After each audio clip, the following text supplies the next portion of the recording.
Nope, you saw slide road show and then it's on to get it to the front.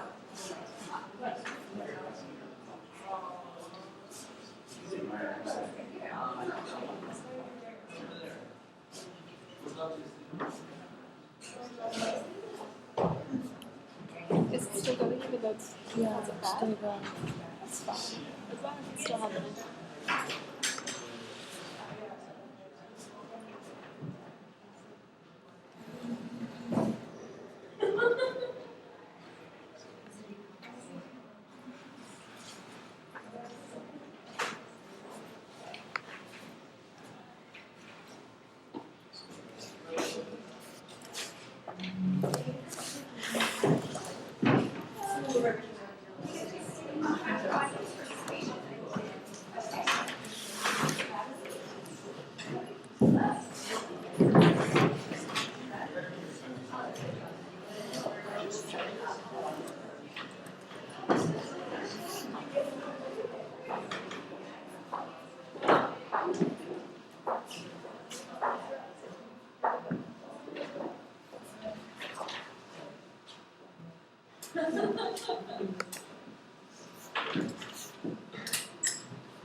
My name is Escobar.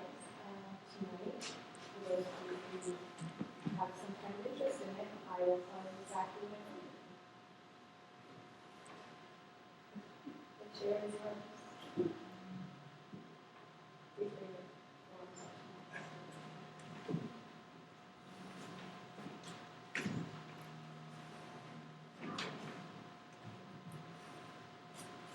You look familiar, but I don't think you look like a good guy. You look like somebody who has a collection of vinyl records of some kind. And you're probably really into music, independent music. You might be a musician yourself. Your shoes are really cool. And to me, they're really 90s, which I like. They kind of have that sort of like techno sport grunge look, which is a little different. Actually, no, it's not different at all from this sort of like ski style sweater. But it's not a sweater, it's like a symbol of a ski sweater, which is kind of interesting. You probably have a good sense of pattern and things like that. What else do I think of you? You seem pretty gentle, like your hands are folded. And even though you're a little nervous to be up here, you came right up as soon as no, you didn't come right up. You weren't aggressive about it. You waited until it was like delivered for my sister. And you were right out of the chair. So the first person up really is like ready for it. I didn't have to push too hard. And I don't think you're doing me any favors. Or you don't think of yourself as doing me any favors. Even though you are in many ways. It would be no show if you didn't get up out of your chair and do this first. So that's pretty cool. I mean, you must have a pretty good sense of yourself. Although to actually now be sitting in this chair, you do look a bit nervous and kind of like, oh my God, why am this lady talk about like who she thinks I am? You knew what you were getting into, but maybe you didn't, you were helping me out in the way. I was like, oh, let's just take some art, and now you're here. But that's cool. I mean, I really appreciate it. What else? What else can I think of you? For me, it starts to get past the cool guy thing. I don't think I will you, and if I do, it will be from a really long time ago. If you grew up in Toronto, but yeah, because I was kind of like, oh, like you're a cool guy, you probably has a record collection of music, and has things like looks like a ski sweater, but it's not a sort of ski sweater, it's a symbol of a ski sweater. And nice jeans. They look old, but they're, like they're tailored you style with him. So you do take care of your appearance. It's a little bit of vanity, but it's not if you're not an exceptionally vain person. You have these vanities and issues, spending some money on books, but it's not, I think for this place and time, it's not like completely far of the ordinary. You're a city person. Regardless of whether or not you live in the city, you claim that now. You're a city person. You live in the city. Is there anything specific?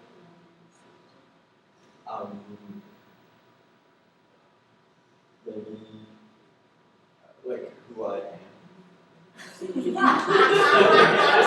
Just a perception. Who you are as a person? Okay. Yeah.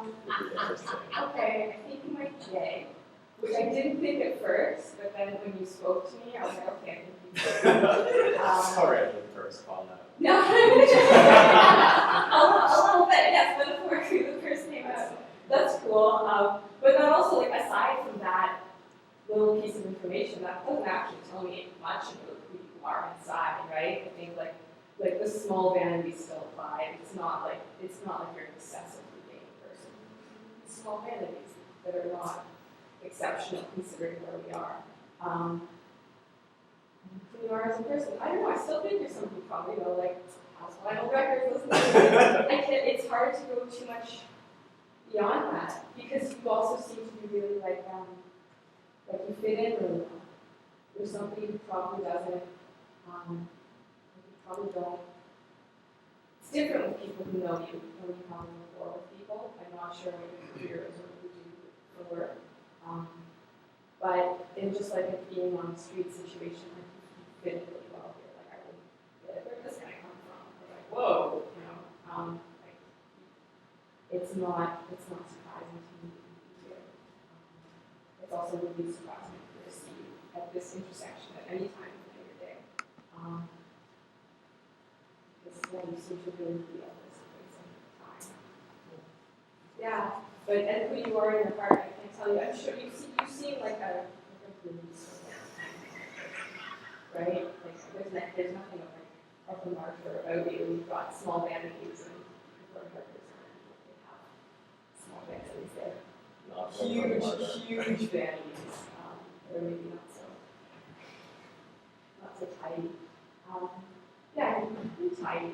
But who knows? Maybe your bedroom's a horrible mess. Sometimes very tidy people are huge messes in other parts of their lives. But if you do have huge messes in other parts of your lives, it's probably not that critical.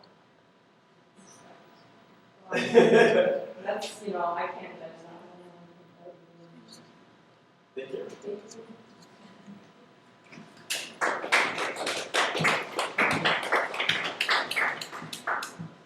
Anyone else?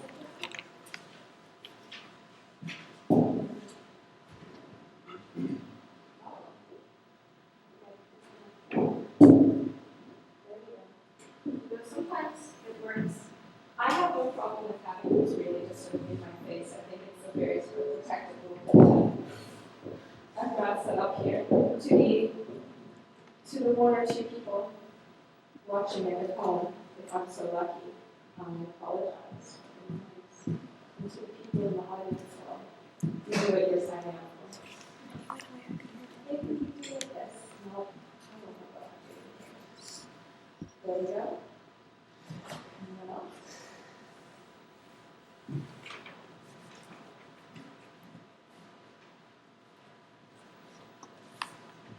You're a theater guy. You're an actor, and you're probably playing a lot of big characters. I don't mean big characters. I mean, sorry, big characters. A career actor, which is a hard gig to have, but you're smiling, and you seem to have enough of an interest to know what stranger thinks of you. Sit here, take it. It's kind of exciting for me to get to talk about theater. I mean, when I talk about theater people, I don't actually know you. It's sort of the culture of theater, which I was involved with when I was much younger. But it's always been sort of like the rituals associated with it are really not obscure, more like something I never really wanted to partake in. And the thing about theater is it's so communal. So you must like to be around people. And also to be in a situation like I'm in where you have the microphone and the stage of the monologue. So it is a little bit brave of you to take this chance of sitting on stage. And there's two microphones and both ones in my direction. What else? You have big rings, and I always notice this on people. Big rings, it's like a power object. One big ring, two big rings. On men, it's particularly noticeable because men tend to, not wear too much adornment. And so, of course, this speaks to the general thing of being an actor in the tradition that you're probably coming from, which is the ego and the bravado and the taking the stage, which is what you need to do for your career. If you don't do that, then you're just going to play too much.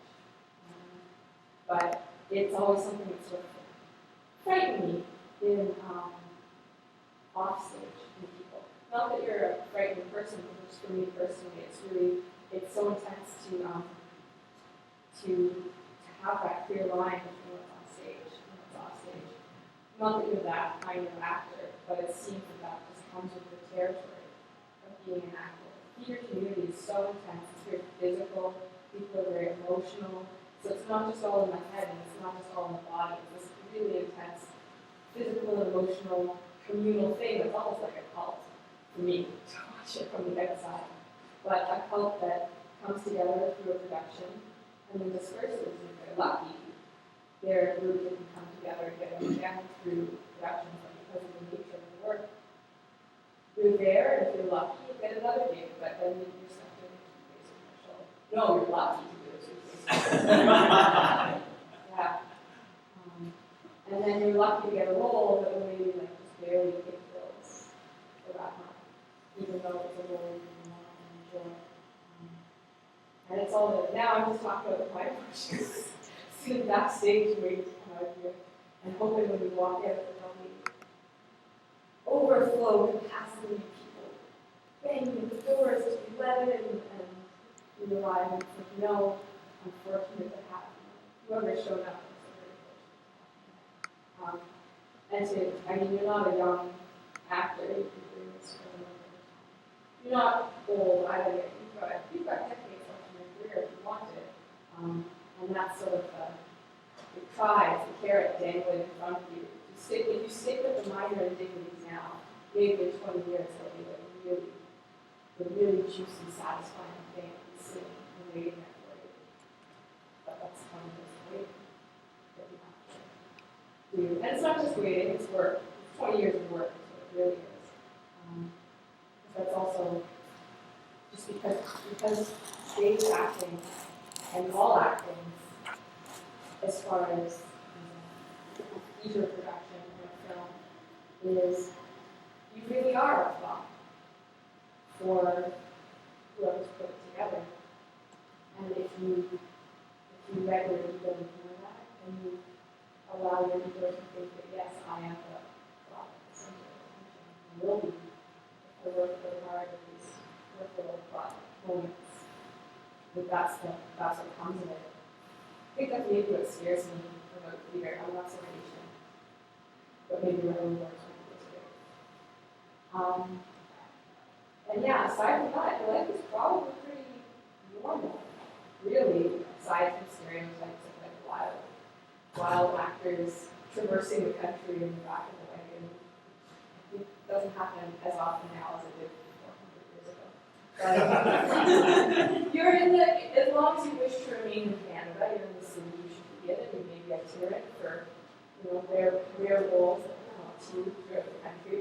But this is where you should be, and you're still in it, right? You're still in it, so it hasn't crushed you, and hopefully it won't crush you. And you seem to have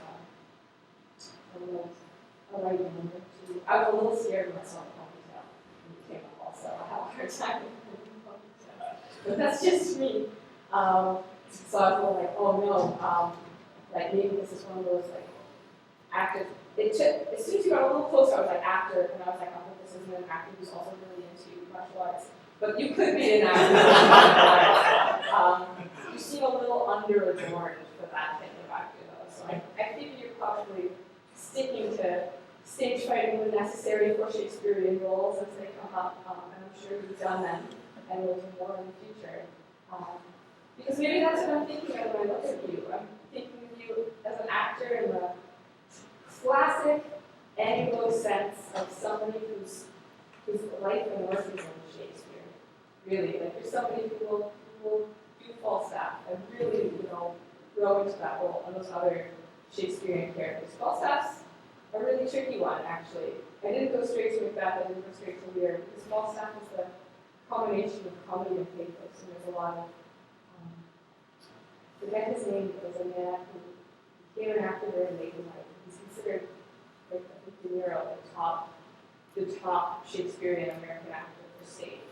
And Falstaff always kills him. He feels like he can't do it.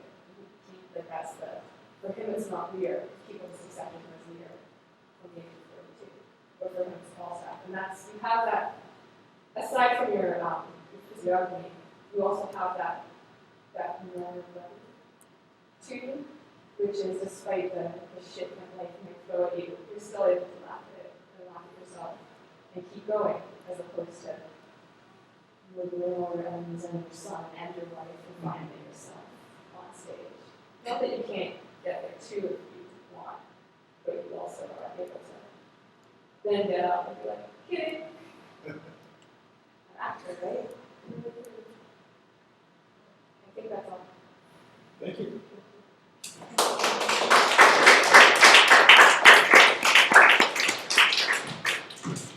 I said this last night, or last night, at the last time we did this, I'm going to have to repeat it again in some form or another. Sometimes I do these shows and people are all in a room and we're all in a room together and I can see you and it's an intimate audience like this, but I can see you and I can see who you came with and I can see how you're interacting with each other and the choices you're making in your mind before you come up here or decide not to go. But in a setting like this, I've got these bright lights in my face and as you emerge from the mist and take your seat, you realize the form in front of you and it's actually, it's maybe the more frightening experience, the more harrowing experience for me personally to have, because you're sort of like ghosts, and especially for the strangers in the audience, to me at least, I may never see you again. So, if there's anybody else who would like to come haunt me.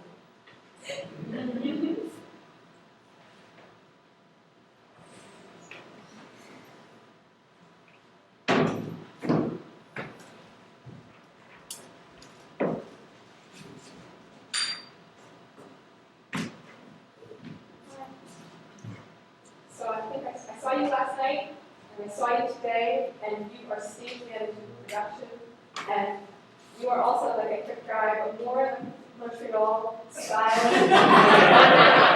Definitely. I think for you, queer might be sort of like an easier identity to play with, as opposed to which is I don't know you very well. I haven't heard you talk.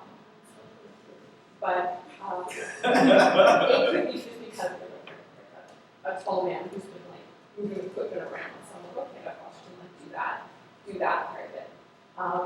But definitely you would identify as queer, although I don't think you're necessarily a gay person. I think you would go queer. Yes, you would. What else? Yeah, you're also like you're a hip dude, but maybe your record collection is smaller than the last dude. You've got a bit more of a cloud.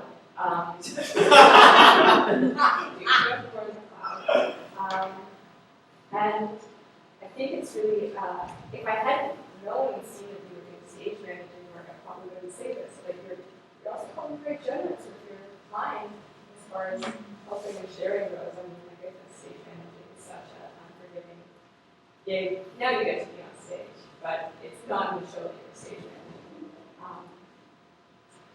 So that's clearly love for women that you're stage managing for, because you're obviously friends. nervous, but you're holding it in. You're doing it. You've got the tripod set up, and the hands are very careful. So this was maybe a bit of a more nerve-wracking for you, and you maybe push yourself to do it. And say, this is what I thought of you. Because we don't know each other. We are strangers. Maybe if we knew each other a little better, we wouldn't have come up at all, which I would not blame you for. Because let me make it perfectly clear, I would never sit in that chair. Just so you all know who you're hearing from, so you can take me a little bit less seriously. I would never in a million years sit in that chair. So we're very grateful for doing so. And we're bearing it reasonably well, but you're not that good at concealing your emotions. You're not particularly tough with me over here. I'm sure you can be counted on, sit down to hold your weight, but you're not, you're not aggro. No, you're not an aggro.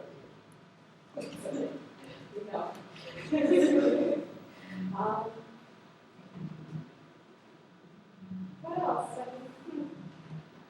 You're young. You're very young. Also, well, you are. You are very young.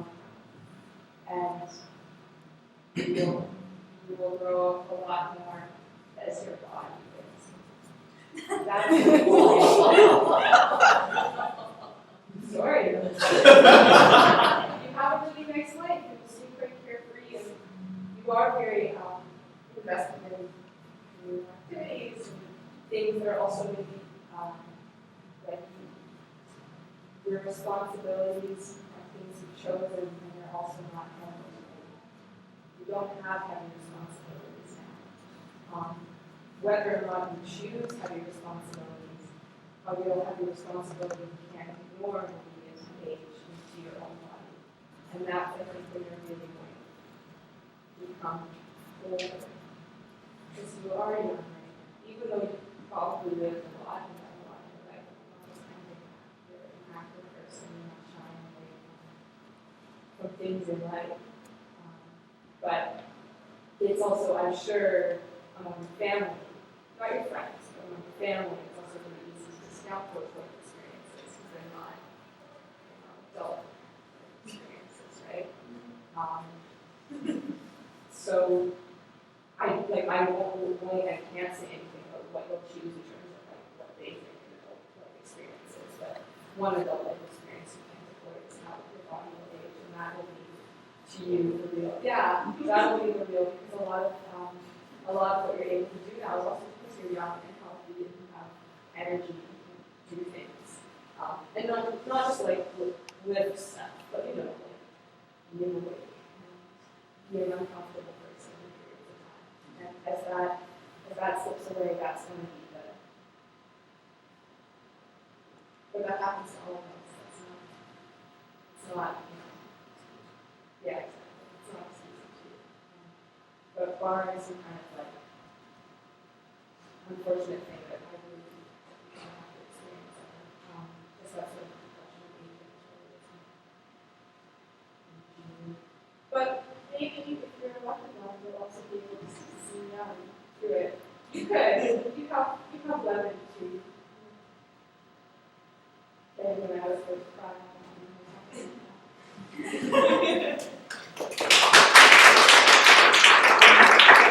once again, to make it perfectly clear, if I haven't stated it in exactly these words, I'm really just talking about myself. Everything I say is, I'm saying what I think of you, but I'm talking about myself. Just have with me today. It's all very clear, isn't it?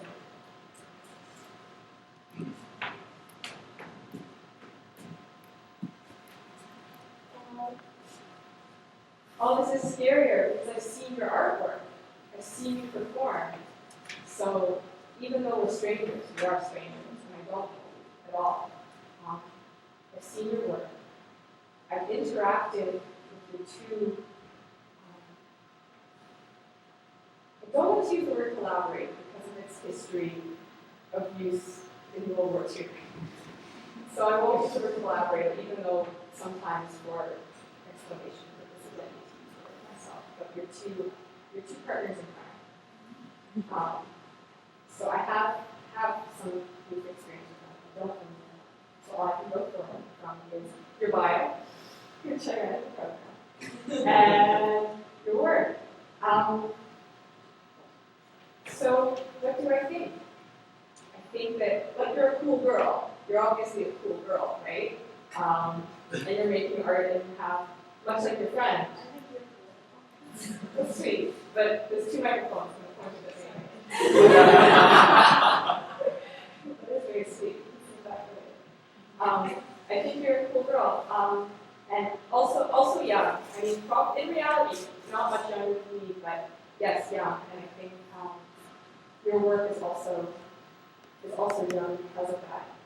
I think that the mermaid stuff is really disturbing and weird, and it's really aggressive. The 3 of you working together are making something very aggressive. But I also think it's still really unformed. I would say that as somebody watching the 3rd iteration of a performance I think I need to see, which I also understand, like you are seeing your if any of them. That being said, I felt that it was, you were circling each other at times.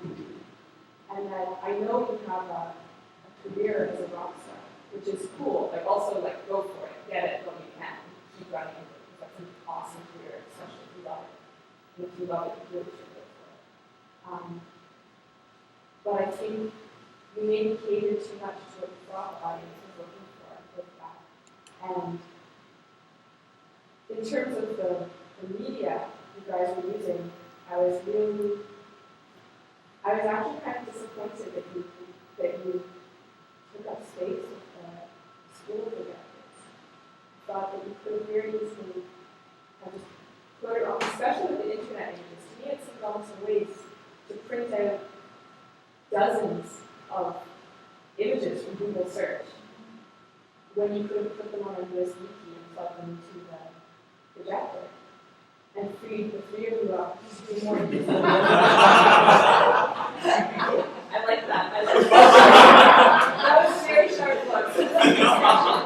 This was a discussion that was had, and that also kind of like it gave me a little thrill of joy just to see how alive the work between the 3 of you is. You work together, you're friends.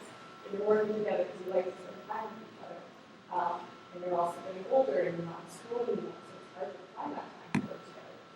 It's also a very intense moment because even though you women are young, you're also not that young. Like, you will very shortly not be young at all. But also keeping in mind, I don't know you at all. I've only really spoken with Julia on a serious level.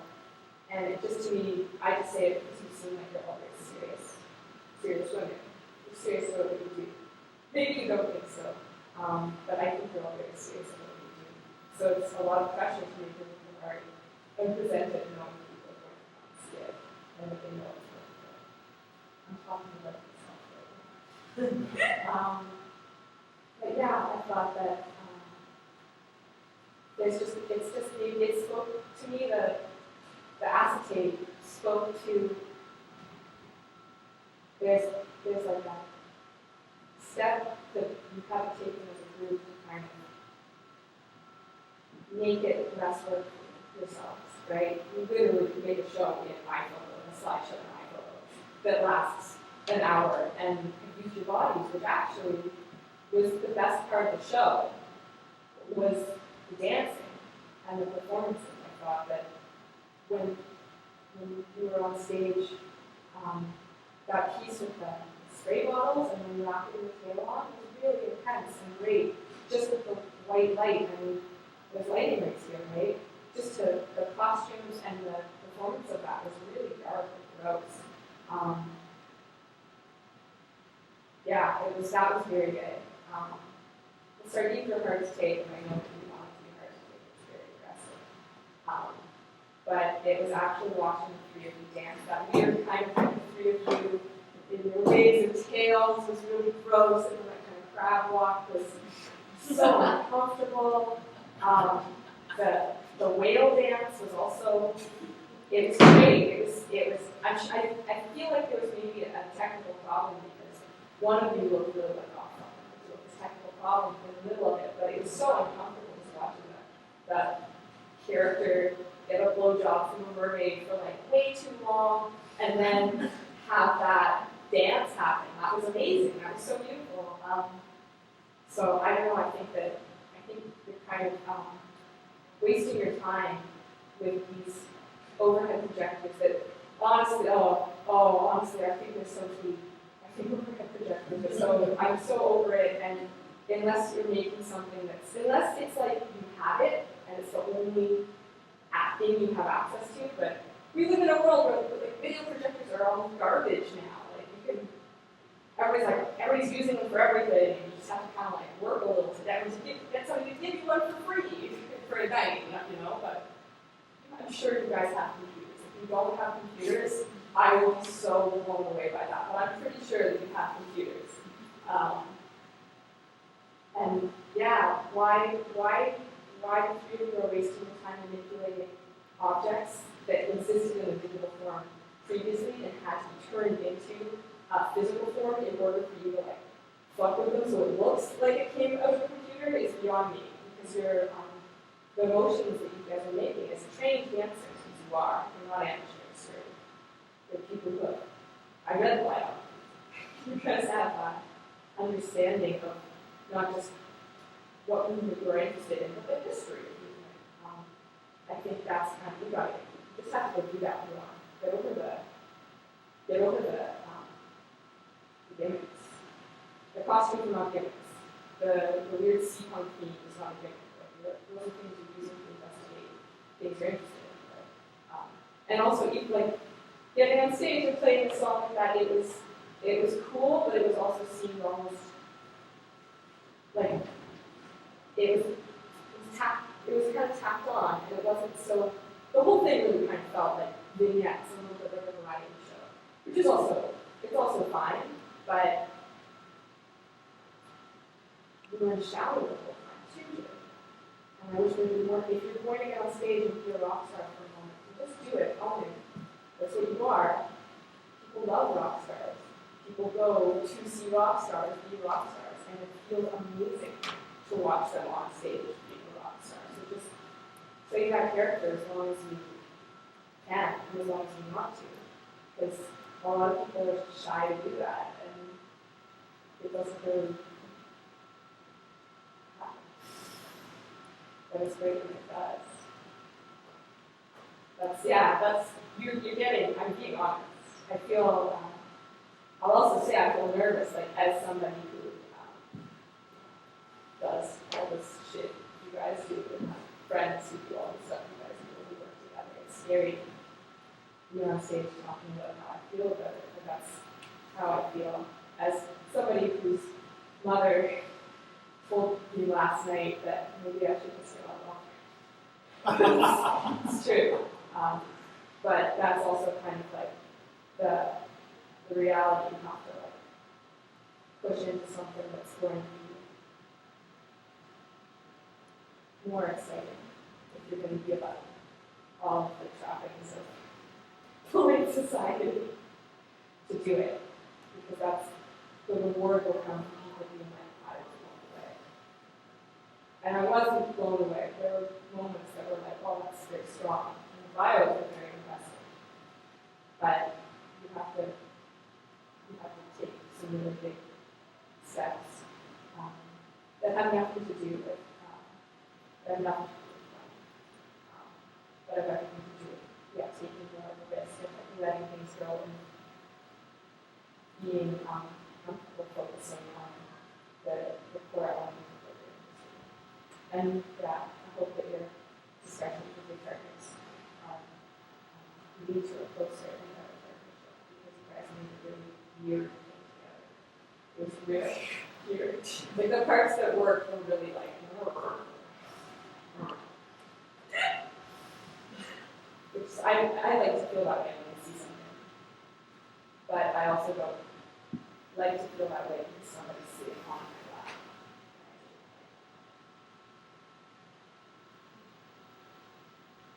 Thank you very much. I really appreciate it because I personally would never have sat in that chair if I were you.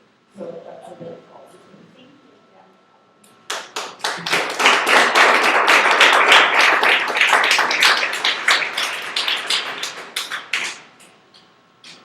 Those of you who are wondering, yes, this is a very difficult performance for me, and we have one more show tomorrow. What time is it?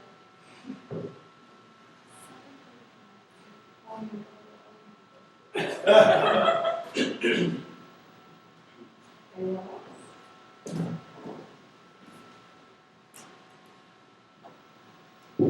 Oh, hey there. You also look like somebody who's so familiar to me, but maybe we've never met before. It's a terrifying thing of why they're looking familiar is we're probably the same age. But I can see you have a face that's a very childlike face. Like I can see you as a child, but you're also clearly not a child. I mean, you have lines in your forehead without being currently worried. I say this because I do too, and it terrifies me every day. It's really frightening to look in the mirror and be like, oh, I'm getting old, and not in like I'm getting old and ugly kind of way, but in like a, oh yeah, this is the inexorable march of time. One day, everyone I love will be dead, and so will I. Not that that's what you want when you woke up this morning, but that's maybe what the strange tension of your baby face at also being an adult, my age, does to you.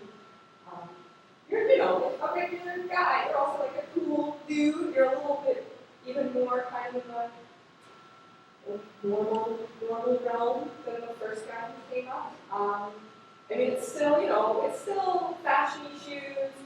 The shirt is maybe a little enhanced. It's less casual. Like the other guy, I don't think he would go to the office dressed like that unless he's in like a really cool company. But you're in like, this is really big casual Friday kind of stuff. It's still professional, nobody's gonna think you're a fucking mess. And that's the thing about menswear. You guys have a much narrower band fit. And so it's a uniform. Women still have to fit in, but there's a bigger range to it.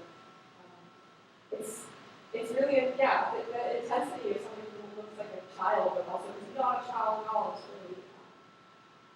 It's really weird to me. And maybe weird to you because people probably have that reaction to some level. Maybe not. I mean, obviously you're a man. You show up somewhere. You're very composed. You're very collected. You have a very calm energy. So you're not an aggressive person. And that also made me believe when there's lots of boyish hair.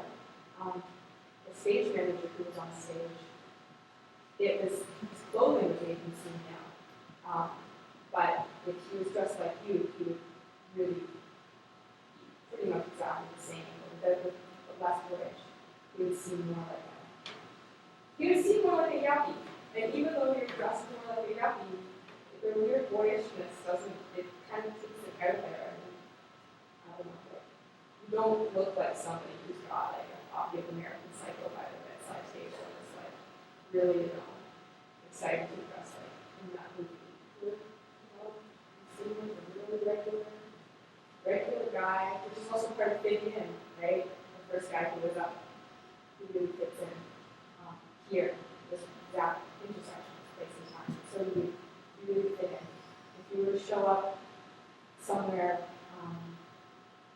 let's say like a shop floor or like a site, a work site, with the men working on the shop floor or the work site, you clearly would be in another class. Even if you have come from that class or worked in those positions previously, the way you are now, you definitely belong to a very specific urban white collar class. And it's casual, it's comfortable, like you don't look like a finance guy. Even if you are, you don't look like it. You look like a man who creates class. And that's a also do see, this is also all just like social shit floating about you and has absolutely nothing to do with who you are. You would still look over her, right? You see me here person. And that has more to do with, you know, you're absorbing all of my like intense feelings about all kinds of things like the class. And you're taking it very calmly.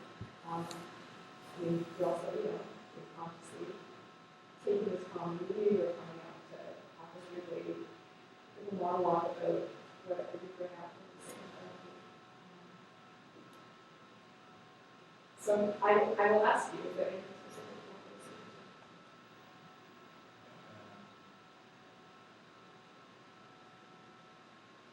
It's funny, I was going to ask you what your childhood, and then the first thing you said is that you childhood. Yeah, in your mind too, maybe. That's like attention to have you feel also still in the boy in your mind that even though you have a boyish face, you are clearly a man and nobody is treating you like a boy. Especially not just this way. And especially if you have resources on you. You have things like a car or a credit card that is not maxed out. People are not treating you like a child.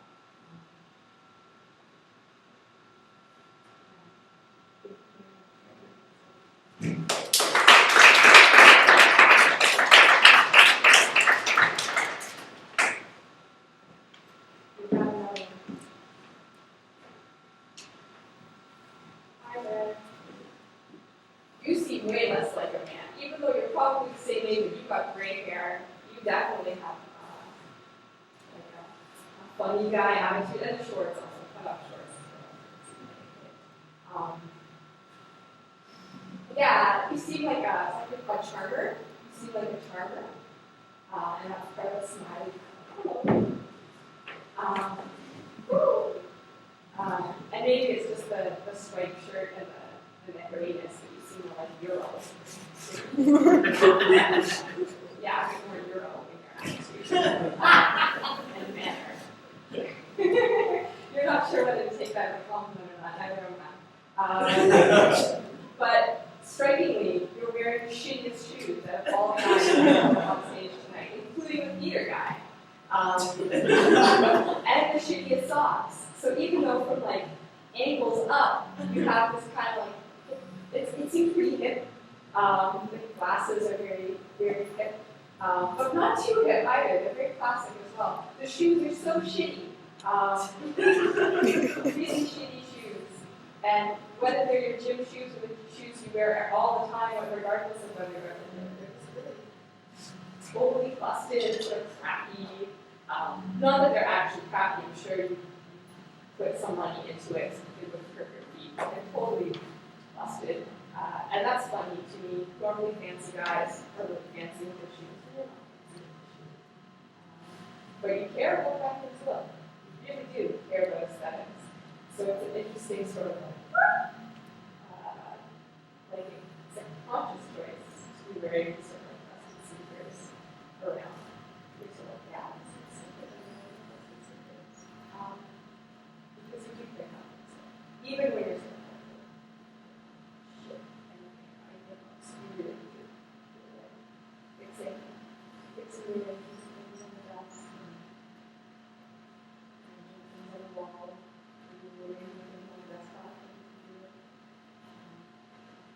You like to feel nice. Some kind of definitely. Yeah.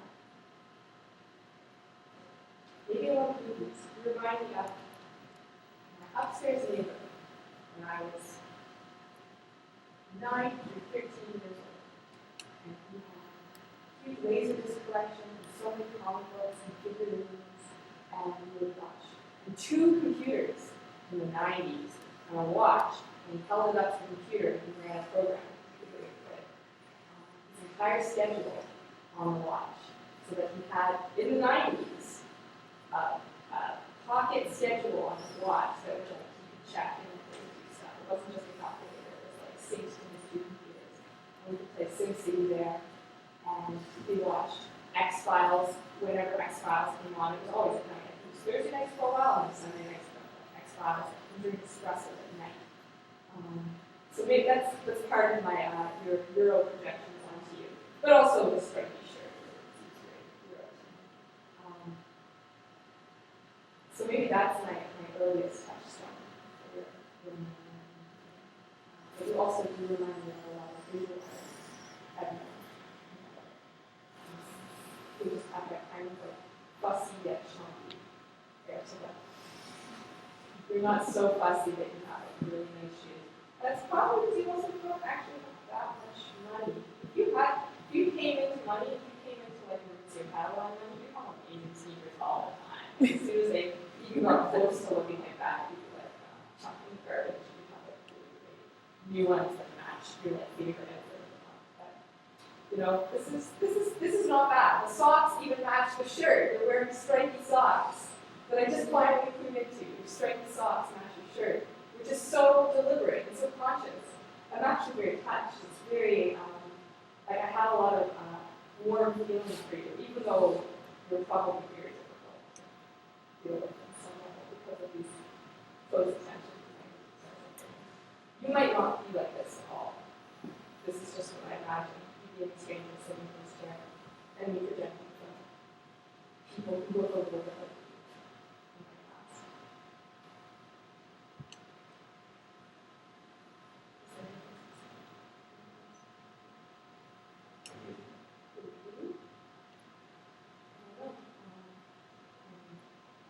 yeah, you could strike me as somebody who like is an artist living in mind. But as far as like the day-to-day, I'm not really sure. It's probably closer to like trying to make the artist anymore because of the condition of the shoes. And your glasses are very nice. So you were able to get glasses, and that's good. You're not totally, your life is not in deployment. Like you're able to get glasses that are nice. So you're doing fine. But as far as like the work, like you are not currently a lawyer. You're on your way to it, but you're not currently a lawyer. You are not, like lead web developer of an advertising company. Maybe you will be those things one day, but not now. And maybe not ever. If you don't really want them. What should you? I can't always tell people. It's really a wild guess. I'm right, a statistically normal amount of time for your guess list. Which that's a small percentage of the time, I'm guessing. But I really appreciate you taking all that from me. That's a lot.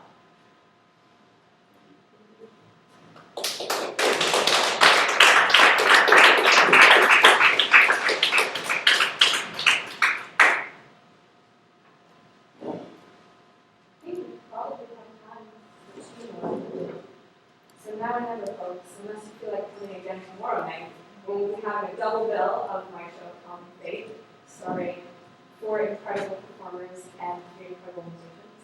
And we're going to be followed by another round of this torment for me. Oh no! Okay, this is the second time. This is the second time I've had to do this for you. And it's really been, it has been exactly 18 months and 1 week since the last time I told you about it. Maybe not even 1 week, it might be exactly 18 months. So that's tricky because you are so much more adult now. You were really like a girl at that time, and you are really an adult woman now. You're still a young woman, but you're an adult now. You were so much more of a girl then. That was just my opinion. You have a weird experience, because I get to tell you what I think of you now and what I thought of you 18 months ago. I didn't know anything about you 18 months ago, and our interactions have been very brief and fleeting and very avatar-like. You know, like I might see a glimpse of you on the internet, or that you have a show here, so I can see you as a performer. But I still, aside from those brief glimpses of you as a performer, really I know nothing. So I talk so much with your partner, one of your three partners. I think partner is an okay word to use for three. It implies two, but maybe we should take that back and just put it to. It's hard to know. Is partner, is it a couple? Does it be two? No? Okay, good. So your partners. I feel like that kind of covered the work you've done as a group. But now I'm here to talk about you. You're here to have me talk about you. So you clearly don't mind this that much because you come for a second time. I actually have anxiety about the video I made. I don't know if you ever watched it. I had anxiety about the video I made for you. I had, for your video, it was all pictures of Miley Cyrus. It was all, and this was before she became extreme. This was before the wrecking ball video. This was before she offended the sensibilities of middle America, and before she was public pot smoker. This was when she was like a fucking pot smoker. And actually, I still maintain this. At that time, when she was just experimenting with being, cool, I thought she was really cool, and I still think she's cool. She seems like somebody who just ended up in a weird. I'm talking about Miley Cyrus now, but you're gonna have to bear with me. I thought she was somebody who was just born into sort of an unfortunate situation where, yeah, she wants to sing and dance and like wear weird costumes, and she was just unfortunately born to Billy Ray Cyrus and put into Disney things, and so she had to be a really weird representation of American girlhood for her entire girlhood, and then struggled with becoming a representation of another kind of American girlhood, but with a huge audience. Most girls just have it on their Tumblr, and there might be weirdos on internet who follow them, but nobody on the street knows that they're like the sexy girl on Tumblr. Not that you are that. I think you have a lot more perspective on things than that, and are yourself and self-control. But I think it's more than just kind of like the kind of cool girl Miley Cyrus was growing into, reminding me of the kind of cool girl I was at the age of like 19 or 20. Which is to say, like, not that cool, but actually pretty cool. And I'm like, I can see why you like these things you're into because they're cool and they are interesting. And you're very fortunate in that Sally is coming from a much more inclusive and queer in the broadest spectrum sense of the term queer environment. You spend a lot of time in Montreal, like being in a safe place for experimenting with these things it's not Hollywood. It's Montreal. It's not New York. It's Montreal. It's a place where you can take some risks with your own self-image that are also not necessarily going to give it. And yeah, I'm totally like a very confident and vivid artist. Really confident in this person. Actually, completely uncontroversial is also like the thing that whatever you're doing is not like, oh, what's she doing? I think that's maybe what I meant with the Miley Cyrus thing, is that what Miley Cyrus says is uncontroversial, even though people might be like, this girl is in a thong on stage. Not that you're in a thong on stage, but that it's the things you are experimenting with that totally, as much as I might feel like weird or uncomfortable about some of the things in your show, are totally within the realm of things that you should be experimenting. I don't know anything about your practice outside of this stuff. But I suspect it's actually a much more quiet and internal practice. Because the funny thing about most people who take the seats is they're actually introverts. It's very rare for somebody who's like a true, the actor being an exception. And I think the rock star can also be an exception. You are a performer, you go on stage, but I think the reality is probably not enough.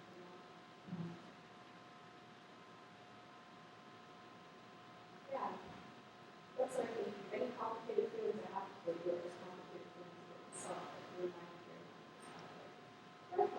But you've taken bigger risks and that you've come from a whole other part of the country. You've traveled across the country to be who you are and do it with you. And I never had to leave my mother's house. So that's a big difference that you've made really do these things away from the which is a different kind of challenge. Not that it's necessarily the most difficult thing in the world, it's a different kind of challenge. And that's where our experience is different. Learning that way.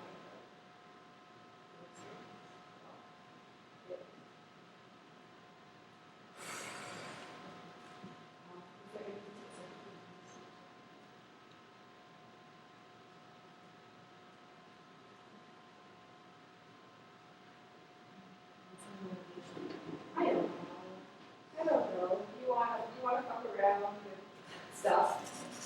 That's which is the least specific thing I could possibly say. But yeah, I think we do kind of want to push a little bit sometimes the people in situations to see what happens. That's my motivation. I think anything that you might question as being like a narcissistic or self-motivated motivation is just what motivates people to perform. That's really like why people get up on stage and perform. Express themselves and to see how people react in different quantities, but they're both completely something the same. So it doesn't mean that motivation is not different or pathological. And then your other interests, who am I? Why am I? Why are we? If you have like a really specific, intense driving force behind your life, I don't know. Like it's not obvious from the very brief contact we had from your bio. Or should you have like one specific, intense, guiding principle of your life that you will follow to the end of time? That's really that's going to be. Sometimes it brings people great rewards, which is just often great. Except disappointment that everyone thinking of different answers. You do an experiment.